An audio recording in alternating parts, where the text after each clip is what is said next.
सिंदेवाही तालुक्याचा विकास व्हावा या उद्देशाने महाराष्ट्रातील प्रत्येक तालुक्यात सरकारने महाराष्ट्र औद्योगिक विकास महामंडळाची स्थापना केली आहे। त्याप्रमाणे सिंदेवाही तालुक्यातही या महामंडळाच्या माध्यमातून जागा उपलब्ध करून मोठा महाराष्ट्र औद्योगिक विकास महामंडळाचा फलक लावण्यात आला। परंतु त्या ठिकाणी बेरोजगारांना रोजगार उपलब्ध होईल असा कोणताच उद्योगधंदा लावण्यात न आल्याने सिंदेवाहीची MIDC उद्योगधंद्याची वाट बघत असल्याची स्थिती दिसून येते। सिंदेवाही तालुक्यातील सुशिक्षित तरुणांची भरमसाठ संख्या असतानाही या सुशिक्षित युवकांच्या हातात काम नाही आहे। सर्व बेरोजगार होऊन कोणी परराज्यात तर कोणी मोठ्या शहरात पलायन करीत आहे। शहरात जाऊन बिना हमी काम करत कसा बसा उदरनिर्वाह करीत आहे।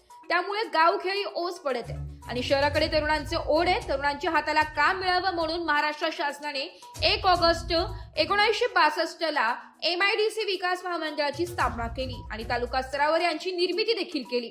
शहरी भागातील MIDC मध्ये अनेक उद्योग सुरू झाल्याने त्या IDC याच्या नावारूपाने आल्या, परंतु ग्रामीण भागातील म्हणजे सिंदेवाही तालुक्यातील MIDC मध्ये कोणीही व्यवसाय स्थापन केलेले नाही।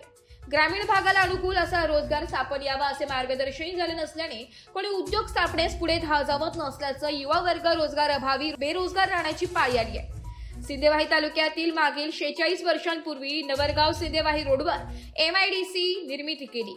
परिसरातील शेतकऱ्यांनी आपल्या जमिनीही दिल्या, कारण की आपल्या परिसरात रोजगार येईल आणि आपले मूळ बाळ त्या ठिकाणी कामाला लागतील। परंतु तसे झाले नाही। छोटे 1-2 उद्योग लागते, मात्र काही उद्योगपतींनी MIDCच्या जमिनी लीजवर घेऊन ठेवल्या, मात्र उद्योगधंदाच लावला नाही। फक्त ती महाराष्ट्र औद्योगिक विकास महामंडळ शोभेला झाला असल्याने उद्योगधंद्याची वाट पाहत असल्याची स्थिती सिंदेवाही तालुक्यात पाहायला मिळते।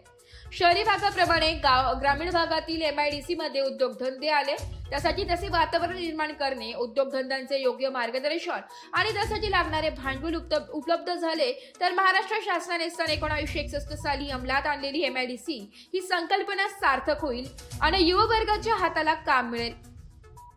निवडणुकीदरम्यान केवळ रोजगार निर्मिती करू असे आश्वासन दिले जातात, परंतु अजूनही बेरोजगार युवक रोजगाराच्या शोधात आहे। बेरोजगारांनी यावर मात करण्यासाठी आश्वासन पूर्तीकरिता संबंधित आश्वासन देणाऱ्या बेरोजगारांनी ज्या विचारावे तरच रोजगार मिळेल। स्वराज्य न्यूजसाठी जिल्हा प्रतिनिधी वहाब अली सय्यद, चंद्रपूर।